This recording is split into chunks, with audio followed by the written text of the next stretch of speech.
Hola, ¿qué tal? Como todos ustedes me conocen, ya soy su profesor de inocuidad alimentaria y bioseguridad en el tecnológico. Voy a hablarles del tema de inocuidad, bueno, más bien de muchos temas, de varios temas, y para eso me permito apoyarme en las diapositivas. ¿Qué temas vamos a revisar en estas presentaciones? Quiero decirles que estas presentaciones van a durar casi 15 minutos cada una, pero vamos a revisar todos estos temas y ustedes de aquí tendrán que realizar actividades que van a estar en plataforma. Los temas es la definición de inocuidad, que ya hemos hablado algo de ello, voy a 3 tareas anteriores que ustedes realizaron, los famosos llamados de la inocuidad, pero además voy a tocar nuevamente los peligros de contaminación, las diferencias entre qué es un riesgo y qué es un peligro, el alcance de la inocuidad, que en parte de los videos que voy a estar subiendo lo van a revisar, la relevancia histórica de la inocuidad, es decir, todo lo que tiene que ver con la historia, la ley de bioterrorismo en México, cómo se aplicó. Vamos a hablar en qué año inició la inocuidad en México, el análisis de peligros y puntos críticos de control, que es la base de todos los sistemas de inocuidad y de los sistemas de reducción de riesgos de contaminación del SENASICA, para los cuales ustedes llegarán a trabajar en su vida profesional si así lo deciden. Vamos a hablar de la historia del análisis de peligros y puntos críticos de control, la famosa palabra de HACCP, los prerequisitos del sistema HACCP, las 5 tareas previas y los 7 principios. Y dentro de estos prerequisitos que ya mencioné se va a tocar lo que tiene que ver con los manuales de buenas prácticas pecuarias. ¿Qué más vamos a revisar dentro de este tema? Bueno, la definición de inocuidad, como ustedes lo saben, es que no causa daño. La inocuidad también quiero decirles que tiene que ver con una serie de procedimientos y métodos que logran la disminución de los peligros físicos, químicos o biológicos o microbiológicos de contaminación en alimentos, haciendo que a su vez estos se conviertan en alimentos que no causan daño a la salud. Si bien es cierto, esos peligros de contaminación podemos encontrarlos como físicos, que son piedras de metal, vidrio, plástico, madera, objetos personales. Ustedes podrán encontrar como ejemplo clásico y que creo a todos les ha pasado, a no ser que alguien no consuma frijoles, ¿verdad? Las piedras que les llegan a salir cuando están comiendo los frijoles, bueno, eso es un peligro físico. Y lo más peligroso que te puede presentar o representar un peligro físico es que se te quebre un diente. Los peligros biológicos, como son los plaguicidas, los fertilizantes, los antibióticos, las hormonas, los metales pesados y las toxinas, entre otras cosas más de origen químico, no los vemos, generalmente no los podemos apreciar a simple vista, y por eso se recomienda muchas veces lavar las frutas, lavar las verduras, porque hay químicos que se utilizan y quedan impregnados en la dermis, en el epitelio, en la parte de las frutas, ¿no? En la parte externa de las frutas o los vegetales. Esos peligros, como ya lo repetí, pues no son fáciles de percibir. En el caso del ganado bovino, porcino, equino también, porque se comen caballos en este país, pues se utilizan los antibióticos y se utilizan algunos otros productos químicos como el clenbuterol, la ractopamina y promotores de crecimiento, algunos autorizados y algunos otros no están autorizados, pero la población los usa. Es necesario que nosotros conozcamos la importancia de esos peligros. Y finalmente vienen los peligros biológicos, que ustedes ya han oído hablar de eso. Tiene que ver con virus, bacterias, hongos, protozoarios, metazoarios, priones también, entre algunos otros más.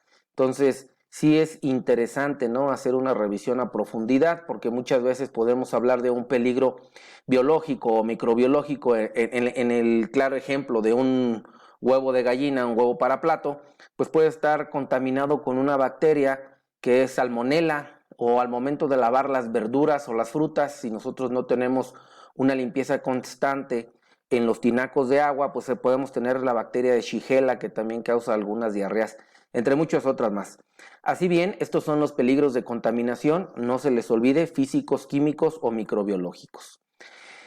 Vamos a volver a explicar la diferencia entre riesgo y peligro. En esta presentación 2 veces se presenta, pero sí quiero que quede claro. El riesgo es la probabilidad de que ocurra un peligro, y vemos una fotografía aquí en donde se encuentra un tiburón y un buzo que se está acercando a él. El riesgo lo tiene el buzo al irse acercando porque el peligro, en este caso que es el tiburón, lo puede comer. Entonces, como claro ejemplo, tenemos que riesgo es la probabilidad de que ocurra un peligro. Y el peligro, en este caso, como pusimos este ejemplo, pues es el famoso tiburón. Otro ejemplo que tenemos aquí, muy claro, es la fotografía de este individuo. Me voy a permitir agrandarla para que ustedes puedan verla bien. El tipo que está aquí, bueno, pues está puesto en riesgo. El riesgo es la probabilidad de que él se llegue a caer y el peligro lo representa la cascada.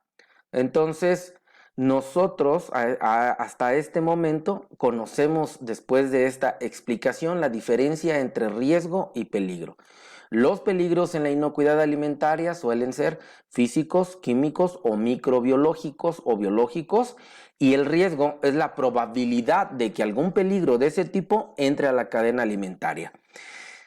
Entonces, conociendo esto, debemos de saber que en las unidades de producción agropecuarias, acuícolas y pesquera estamos constantemente en riesgo debido a los peligros que ya hemos mencionado con anterioridad. Ahora bien, hablemos del alcance de la inocuidad. Mucha gente dice que la inocuidad únicamente se lleva a cabo en la preparación de alimentos, situación que no es verdad. La inocuidad inicia en el campo y va del campo a la mesa, entonces son muchos eslabones. Aquí está representado de una forma simple, de una forma sencilla, en donde dice que la producción primaria es donde inicia. De la producción primaria, todos los frutos, todos los granos, algunas gramíneas, algunos animales son transportados para poder hacer una factura o una manufactura, o una transformación del producto. Posteriormente de esas empresas, de esas fábricas, se cambia a otro sitio que son los puntos de venta, pero en medio hay otro transporte. Y después de los puntos de venta llega el consumidor y toma su producto y se lo lleva a su casa. Ya hasta ahí se acaba el proceso de inocuidad. En el caso de los consumidores que llegan a comprar el producto, pero si pudiéramos darle el seguimiento hasta el consumo directamente, entonces tendríamos que agregar ahí otro eslabón, que es la preparación o manipulación de los alimentos, que para muchos casos la manipulación de los alimentos ya no es controlada directamente por el SENASICA, que es el Servicio Nacional de Sanidad, Inocuidad y Calidad Agroalimentaria. Aquí ya le toca ese papel auditar o revisar a la COFEPRIS, que es la Comisión Federal de Protección contra Riesgo Sanitario, y que en pocas ocasiones participan los ingenieros en innovación agrícola sustentable, participan los ingenieros agrónomos o los licenciados en salud pública o los químicos, algunos biólogos y muchos veterinarios participan en esta parte de la inocuidad.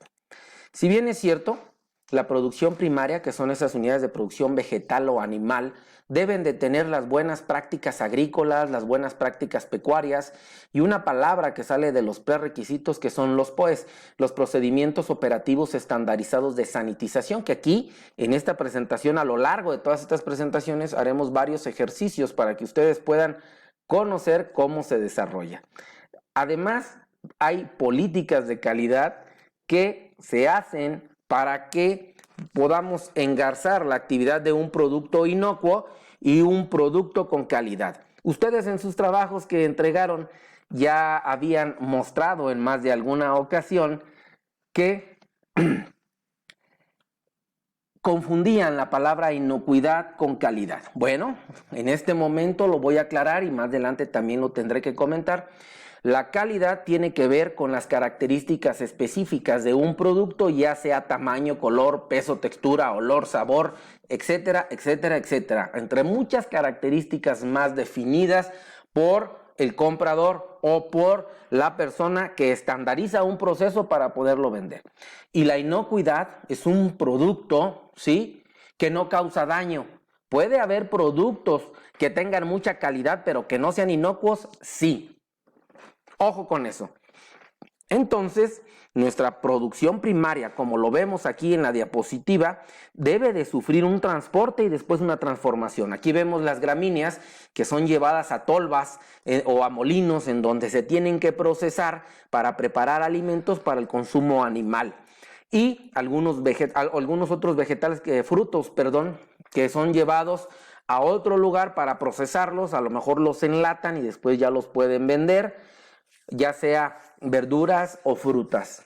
Entonces, todo esto debe de ser controlado, debe de ser documentado, debe de ser registrado, y para la Secretaría de Agricultura, hoy SADER, anteriormente era conocido como SAGARPA, sabemos que tiene el SENASICA, que es el organismo desconcentrado, que es el Servicio Nacional de Sanidad, Inocuidad y Calidad Agroalimentaria, que se encarga de esta parte. Ahora bien, si nos vamos a brincar a la manufactura o la transformación de los productos, aquí aplica para fábricas, empacadoras, manipuladores de alimentos, centros comerciales. Las buenas prácticas de manufactura son obligadas. Los POEs, que ya los habíamos mencionado, procedimientos operativos estandarizados de sanitización, son obligados. Los prerequisitos, que eso los voy a explicar porque es la infraestructura básica y operativa para poder producir alimentos, esas políticas de calidad para el desarrollo de HACCP, y poder garantizar la inocuidad. Aquí vemos cómo el proceso se ha venido dando, y en este caso se da la manufactura y va a los puntos de venta para que llegue la persona como consumidor y pueda tomarlos de aquí y prepararlos. Hasta aquí hemos visto y revisado el alcance de la inocuidad y los peligros físicos, los peligros químicos, los peligros biológicos.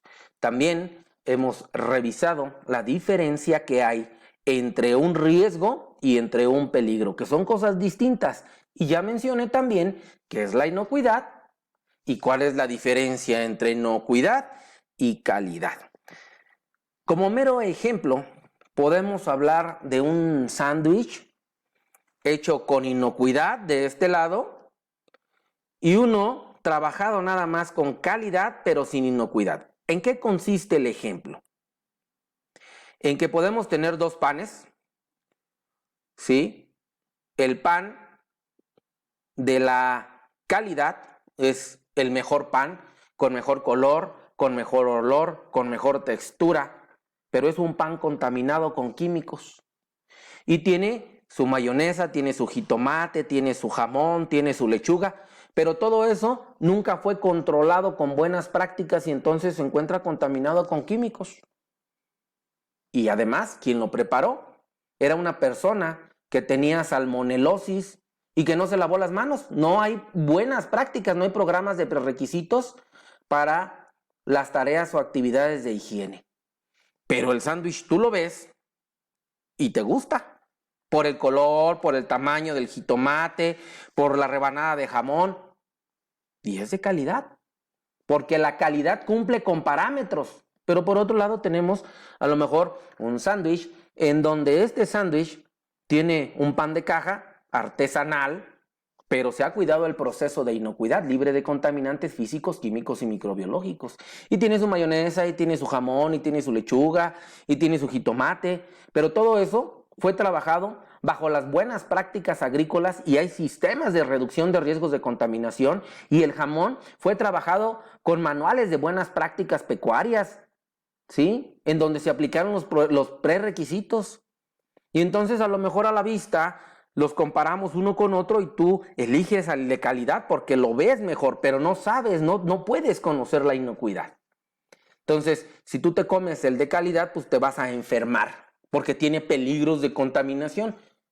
Sin embargo, si te comes el otro, no te va a pasar nada porque es inocuo para la salud. Hasta aquí espero dejar claros los ejemplos. Se me está acabando el tiempo, son 15 minutos lo que dura este programa.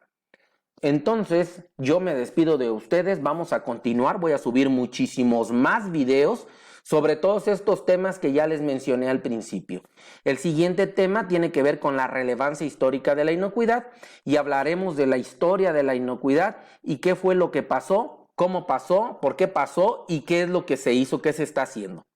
¿Sí? Agradezco mucho, nos vemos en el siguiente video. Que estén muy bien. Hasta luego. Tecnológico Nacional de México.